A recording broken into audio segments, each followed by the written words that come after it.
یعنی که فکر میکنن که حجاب و فرنگی این مانعی پیشروی هست، پیشروی غرب، قوت آنها، قدرت آنها، نه اینکه آنها عریان ساق هستند. اون زمان ها ساقشون فقط میکشودن.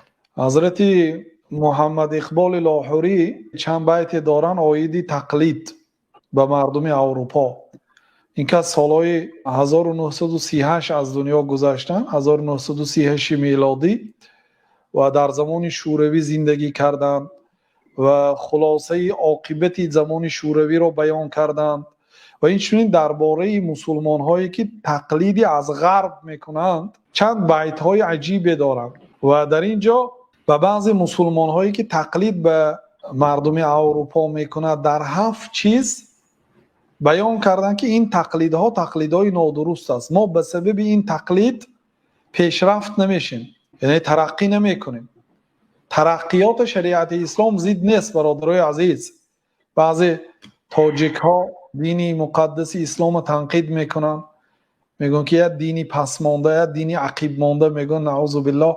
البته این سخن ها انسان از دایره اسلام بیرون میبرارد. دینی مقدس اسلام هیچگاه ضد ترقیات نیست، ضد ضرر هست. ببینید وقتی که پیامبر صلی الله علیه وسلم در مسجدشان برآمد میکردن به یک درخت خرما تکیه میکردن. درخت خرما، تنه درخت خرما نصفش در زمین بود، باقی ماندهش بریده بود، به همان تکیه میکردن. در برآمدهاشون به درخت خرما تکیه کرده برآمد میکردن. یک زن آمد گفت که یا رسول الله اگر شما اجازت فرمایید من یک غلامی نجار دارم، یک غلام دوریدگر دارم، برای شما منبر راست کند، منبر سازد کند. بعد پیامبر صلی الله علیه و آله از فلان چوبی درخت جنگل ها را ذکر کرد، اجازت دادن و از این راست ایستاده سخن کردن. به بالای منبر برآمده سخن کردن الکی پیشروی هست، ترقیات هست.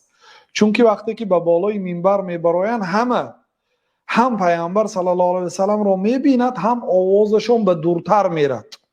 خودی کلمه منبر از کلمه نبرون گرفته شده، معناش آواز است، یعنی آواز بلندتر میرسونه. در زمان ما یعنی که بلندگویک ها، این ترقیات از پیشروی زمان است و علما اینه قبول کردن. در مسجد هاشون همین که برآمد خریده آمدن و من با در زمان های مکمتر با تغییر داد.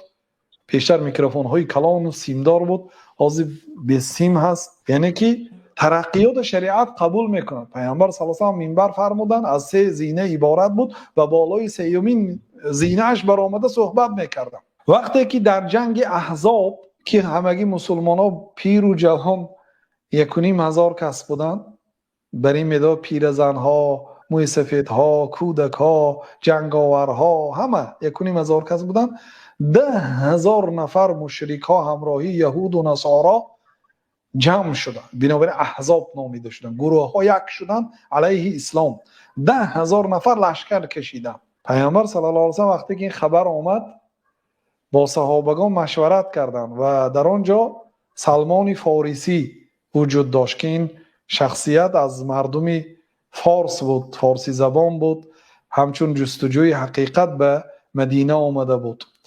در کتاب‌های یهود و نصرانی ها، روحانهای آنها، پیشواهای آنها خبر دادند که آخرین پیغمبر آخر زمان از یک جای خرمزار میبرد، آمده در مدینه زندگی میکرد. بعد وقتی که پیغمبر صلی الله علیه و سلم آمد اسلام قبول کرد. خلاصه این که مردمی فارس بود و مردمی پارس امپریه داشتند، از این مردمی جزیره عرب پیشرفت بودند، در آن زمان ترقی کرده بودند. پیامبر صلی الله علیه و سلم مصلحت پرسیدن چیکار کنیم؟ 10,000 نفر ضد 1,500 کس لشکر کشیده است. بعد حضرت سلمان فارسی گفتن که یا رسول الله این اذا خفنا عدوا تخندقنا. یا رسول الله ما اگر از دشمن ترسیم خندق میکفتیم. ما مراد فارس ها، مردم فارس ها اگر از دشمن ترسیم، دشمنی بدواهیمه باشد، در بین ما و بین دشمن خندق میکفتیم. خندق یک چقوریه که اسب جهیده نمیتوند، اگر که جهید میافتد و وقتی که افتی دیگه برآمده نمیتوند. چقوریش هم خیلی چقور است که برآمده نمیتوند، برش هم همین قدر است که گذشته نمیتوند جهیده. بعد پیامبر صلی الله علیه و آله صحابه ها رو امر کردن خندق کافتن. یعنی پیشروی از یک کشوری دیگر پیشروی را در مسئله جنگ آموختن. وقتی که پیشنهاد کرد قبول کردن. یعنی شریعت ضد پیشروی نیست برادرای عزیز، شریعت پیشروی را قبول دارد. بنابراین حضرت محمد اقبال لاهوری به بعض مسلمان هایی که فکر میکنن که پیشروی فقط در تقلید غرب، در همین 7 چیز نامبر کردن، بعد در بعضی چیزها فکر میکنن، با آنها رد زده میگن که قوت مغرب نه از چنگ و رباب، پیشروی مردم غرب، مغرب یعنی غرب یعنی اروپا، قوت آنها، پیشروی آنها نه از چنگ و رباب، اونها سببش اینه که آنها دوتار می نوازند و سرود میخوانند و به سبب همین آنها پیش نرفتن. بنابراین شما فکر نکنید که ما هم امروز رقص و بازی کنیم و یعنی که موسیقی نوازیم به درجه آنها میرسیم. نزی رقصی دختران بی حجاب، پیشروی اروپا در این نیست که دخترانشون بی حجاب است و آنها رقص میکنن. یعنی لباس هاشون مانند لباس های مسلمان ها نیست، آنها بدن های خود نمیپوشند و آنها رقص میکنن. همین رقص یعنی مسلمان ها بعضی دخترها مصورین نمیگن، یعنی که تقلیدی به آنها میکنن، گویا که به تقلیدی به آنها اینا پیش میرن، گویا پولدار میشن، صاحب قوت میشن، صاحب قدرت میشن. بنابراین یعنی که فکر میکنن که حجاب و فرنگی این مانعی پیشروی هست. نزی سحری ساحرانی لاله روست، قوت مردم اروپا و کشورهای آنها از سبب سحرگرها نیست. سحرگرهایی که رنگاشون زرد است یا سرخ است سببش این نیست، یعنی که سحرگراشون چنان سحرهای کردن یا فالهای دیدن که مردمشون پیش رفت. این نه که ما هم گیریم فالبین ها ما قوت دهیم و سحرگرهای به بالا بروریم تا اینکه دولتی ما هم پیش رفته شود و ما هم با قوت شویم. نه، نزی سحری ساحرانی لاله روست، نزی عریان ساق نه از قطع موست. پیشروی غرب، قوت آنها، قدرت آنها نه اینکه آنها عریان ساق هستند. اون زمانه ساقشون فقط میکشودن. ساق یعنی از زانو پایان. مردم اروپا، مردم خود روسیه هم یعنی فقط ساقهاشون میکشودن اون زمانه هایی که محمد اقبال زنده بودن. اما در زمانه ما رانهاشون کشودن دیگه، شکمهاشون کشودن دیگه، همه جاشون کشودن تقریبا. نزی عریان ساق و نه از قطع موست. یعنی سبب پیشروی اون کشورها و سبب قوت و قدرتی آنها در این نیست که آنها عریان ساق هستند و دخترهاشون موهاشون بریدن. حالا مسلمان دخترها هم به موی بری عادت کردند و اینم به مود در آمد. در زمانه های دیروز پیشتر مو دراز بودن این فضیلت بود.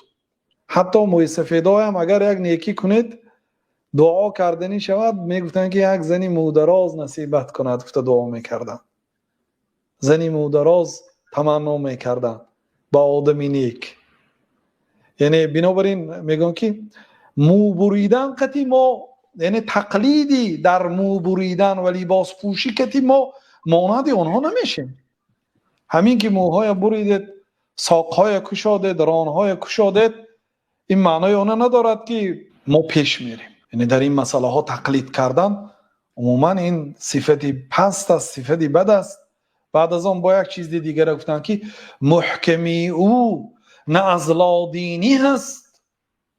یعنی سببی کشورهای غرب پیشرفت کردن و قدرت و قوتی بلند پیدا کردن، ببینید در 100 سال پیش هم اونها با قوتترین دولت‌های دنیا بودن. سببش از لادینی نیست، سببش اینه که اونها دینهاشون رو ترک کردن، بدینی آنها رو به همین درجه رساله. همین فکر بعضی تاجیکای ما هم دارن، همین دین بود، همین ملاها بود که سبب شدن که ما امروز پشت ماندیم. میگن این عقیده غلط است. دینی مقدس اسلام هیچگاه برخلاف علم دنیوی نیست.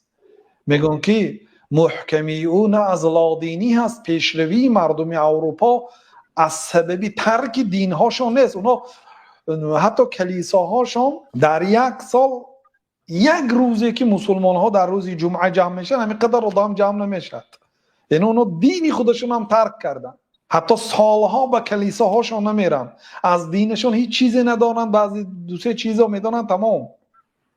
یعنی دینی خود را خوب نمیدونن، ترک دین کردن. محکمی او نه از لادینی هست. یعنی اروپا قوت یافت، قدرت یافت، سببش اینه که آنها دینی خود را ترک کردن. بنابراین شما دینی خدا ترک نکنید برای اینکه ما هم پیشروی کنیم، ما هم قدرت و قوت پیدا کنیم. باید ما دین ما ترک کنیم، مانند اروپا یافته. ترک دین نکنید که سبب پیشروی آنها ترک دین نیست. محکمی او نه از لادینی هست، نه فروغش از خطی لاتینی هست. سبب پیشرویش اینه که خطاشان لاتینی هست. همین خط گیرید خط لاتینی کنید، خطتون تغییر دید. پیشتر خطی ما فارسی بود در اون زمانه ها، یعنی خطی عربی بود، خطی که کسی خوانده میتونست، قرآن هم خوانده میتونست. یعنی اگر رفت ما این خط تغییر کنیم، در زمان شوروی خط ها ما هم تغییر دادم، زبان ها ما هم تغییر دادم، بعضی کلمه های عموما معناش از معنای حقیقیش دور کردم، معناهای دینیش دور کردم. محکمی او نه از لادینی هست، نه فروغش از خطی لاتینی هست. سبب درخشانی مردم اروپا این نه که آنها خطاشون لاتینی کردن. ما هم اگر خطا ما همین روز لاتینی کنیم، همین روز پیش میریم، یعنی که نه، ما باید در این چیزا تقلیدی به آنها نکنیم.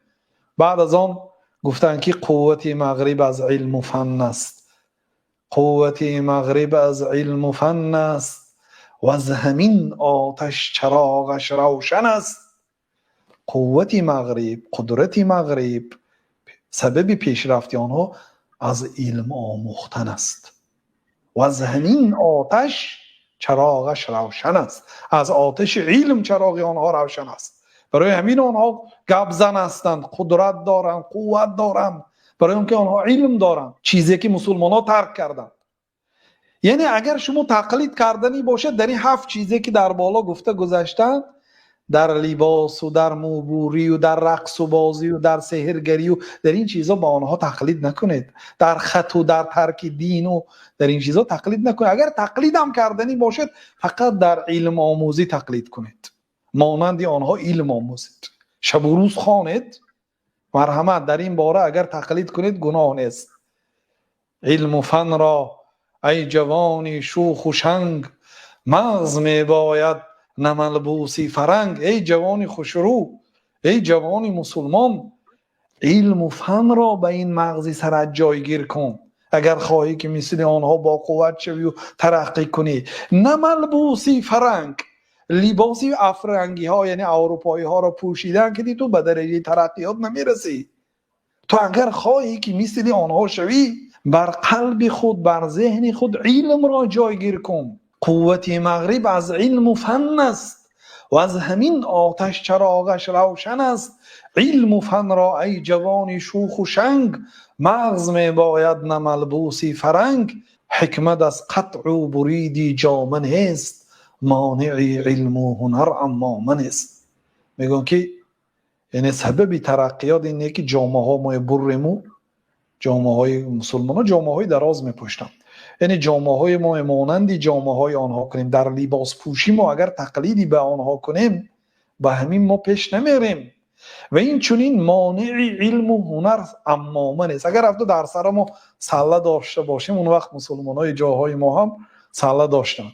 اگر ما سله ما همین سله ما مانع علم و هنر نیست، پیش علم نمیگرد سله. یا همین لباس های مردمی پیشینه ما لباس های دراز میپوشتن، جامه میپوشتن، یکتن میپوشتن، یکتک، این چیزها جیلک میپوشیدن. همین چیزها پیشی راه علم و پیشی راه ترقیات نمیگرد. شما درست درک کنید. میگه واقعا همین گپ هایی که من تقریبا 100 سال پیش گفته است، این آدم 100 سال پیشتر از دنیا گذشتن، به همین شب و روزا درست میبیاید. این بیگانه پرستی که ما امروز میکنیم و بیگانه پرستی که به ما تلقین میکنن که نکنیم، واقعا ما باید در این چیزا تقلیدی به آنها نکنیم. یگانه چیزی که اگر رفت و تقلیدم کنیم در دین خدا ما هست، یعنی اقرا، علم آموز، قسم به قلم، الله تعالی به قلم و با آن چیزی که سطر میکند مینویسد سوگند یاد کرده است که دلالت به بزرگی علم میکند. دین مقدسی اسلام دین علم آموزی هست. علم دین و علم دنیا هر دوشم مال الله هست، هر دوش از آسمان آمده است. شریعت اجرا ضد علمی دنیوی نیست برادران عزیز. بنابراین فقط در همین ساحه اصلا ما باید به پیغمبر صلی الله علیه و به صحابگان و به علمای خود متقلد کنیم. در تمام ساحه ها مسلمان ها در زمانه های پیشتر پیش رفته بودند. در مسئله های دنیا هم اینا از مسلمان ها همه چیز را تعلیم گرفتن. فقط وقتی که مسلمان ها به دین عمل نکردند، دین را در درجه دوم یا چندین درجه ها پایان گذاشتن، بعد به این حالت خاری و ذلت و به این پسماندگی رسیدن. وقتی که اگر به دین خود عمل کنید شما عزیز میشید. 100 سال پیش 200 سال پیش مسلمان ها واقعا عزیز بودن. در این باره خودی همین شاعر هم و آنهایی که پیشتر زندگی کردن دو عالم دیدن، عالم عزت و عالم ذلت دیدن. خاری مسلمان ها و عزتی مسلمان های نقل کردن برای ما. کتاب های گیرید، تاریخ های خوانید.